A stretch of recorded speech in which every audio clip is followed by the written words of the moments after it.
Another story, Palestinian activist, talking about Palestine. Rasmia. I was able to interview Atem, a leader of the Palestinian movement in Chicago, and he was able to speak a little bit about Rasmia Odea. Rasmia has been an organizer for almost 50 years. Her village was depopulated. She became an internal refugee in Palestine. And she was 16 or 17 when she started organizing refugee support with her community, people from her village, people from other villages in Palestine, and became a leader in the young women's and then adult women's movement very, very quickly in Palestine. She's been in Chicago for over 10 years. She's been with the Arab American Action Network that whole time. She was charged with something called unlawful procurement of naturalization, which means that the government is claiming that she allegedly answered questions dishonestly on her immigration application for green card 20 years ago and for citizenship about 10 years ago. And what they're claiming she answered falsely was whether she had ever been imprisoned. The special situation here is that, her arrest was by Israel in 1969, and she was arrested and tortured, viciously tortured into a conviction. He told us that she was up to go to court in Detroit. Unfortunately, she got convicted. She was detained. She was placed in isolation for 12 days. In the United States, a leading Palestinian activist has been jailed after she was found guilty of concealing her conviction on bomb charges by an Israeli military court more than 40 years ago. Rasmia Odeh says her confession to the bombings was obtained through torture and sexual assault in Israeli custody. Recently released on bail, so we are still in support of Rasmia. Free Rasmia Odeh. Support Palestine. Yeah. We send her our love, and we'll continue to fight for her. Another one of the stories that we talked about was when we interviewed, my father, my uncle Victor Toro, and my tia Nieves Aires to talk about the, 40th anniversary of Miguel Enriquez's fall in combat. En la trayectoria y en la lucha de Miguel Enríquez es su aporte a la revolución.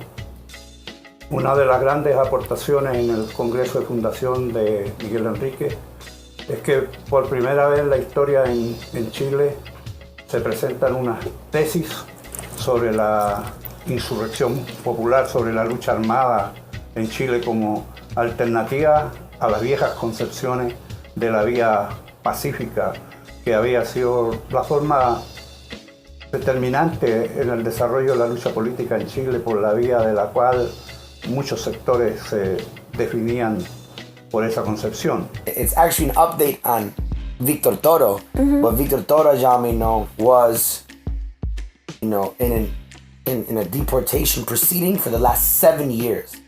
So since 2007, we've been fighting for him. He's been going to court, supporters going. And what really was a case against him, a political case against him. This year, Victor Toro won his case.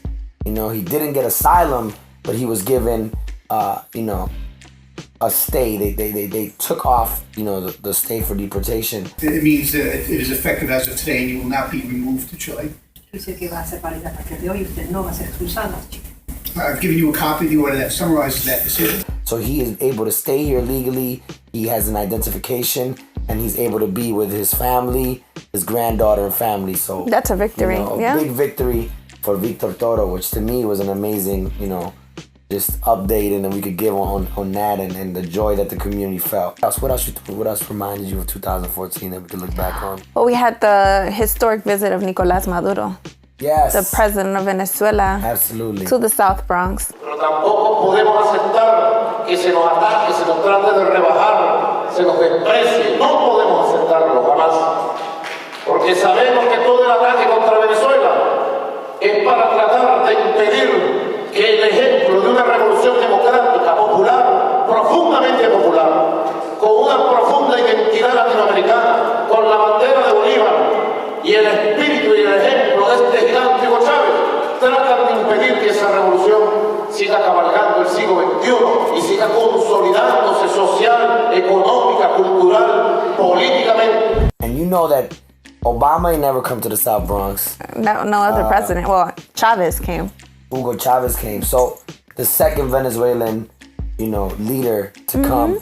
And out of all places in the world to come to, or, all places in the U.S., he came to visit us in the South Bronx, once again showing the poor people's solidarity, that Venezuela has historically shown towards the Bronx, whether it's through the Simon Bolivar Foundation supporting social justice organizations, whether it's through Petrobronx that initially supplied it, heating oil to the poor so that we could heat up our homes here in the Bronx. And right now, President Obama is attempting to put sanctions on Venezuela.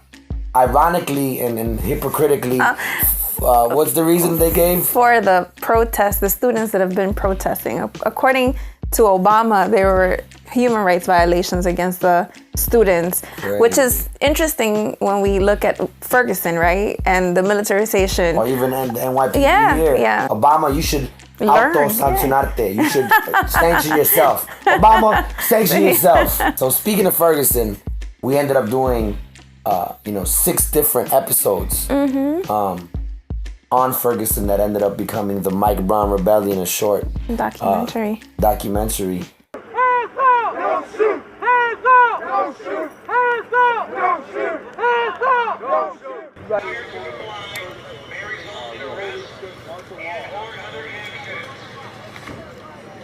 A lot of energy has been invested into pushing back on the police as they push back on us. And I think it's become a very tiresome thing, but it's kind of liberating at the same time. All these laws and all this shit go against the poor people, y'all. It's against the poor, y'all. It would become blatantly obvious to you if you come out here on any night that the rights that you think you have, the freedoms that you think you have, like your car, your house, all of that, you don't have those freedoms. You got the right to get up, to go to work, to pay your taxes, and to keep functioning in this system. And if you're not trying to do that, then they trying to shut it down. An uprising of Ferguson that I firmly believe, and we called it when we first saw it in the beginning of August, nothing in America will be the same. It's definitely changed the narrative and changed the conversations. The dynamics of power have changed. Yeah. So definitely a historic moment. And like we say, those Ferguson protesters gave class in political organizing, resistance, and struggle to the rest of the country. Because everybody seems to have woken up now, which is a good thing. Yeah, you know what I mean? Yeah. And I think maybe to finalize, right?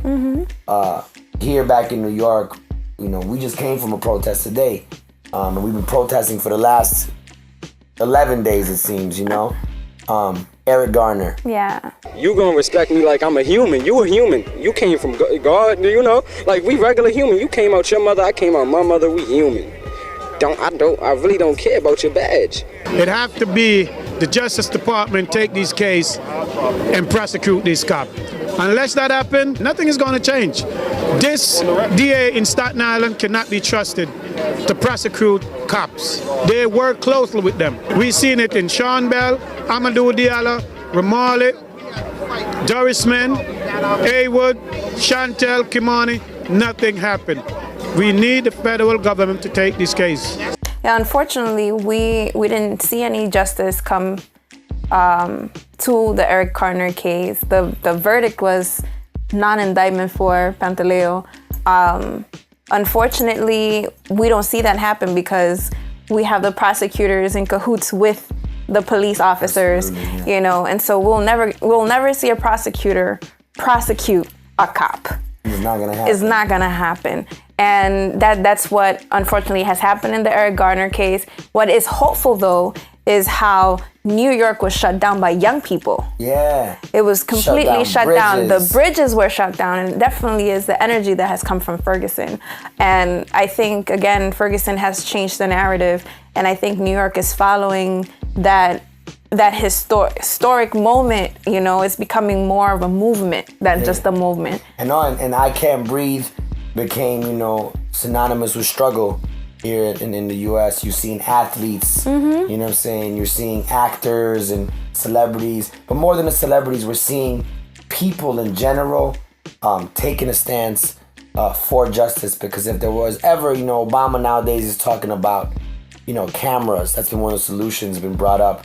But, here we have a murder on camera that wasn't, prosecuted. So let's see what happens in 2015. I think that, like I always say, we're living historic moments, and I think that the people are responding to these historic moments of oppression with historic moments of resistance. So from the Enya Don't Stop crew, G1 is right now putting in work in Orlando, building with the people over there. We got Sense Hernandez, the man behind the camera. We got to show you love too, my brother, for making this project a reality. Rod Stars. Claudia. 2015. Let's see what y'all got for us. But 2014 was an amazing year, and I hope you enjoyed the recap.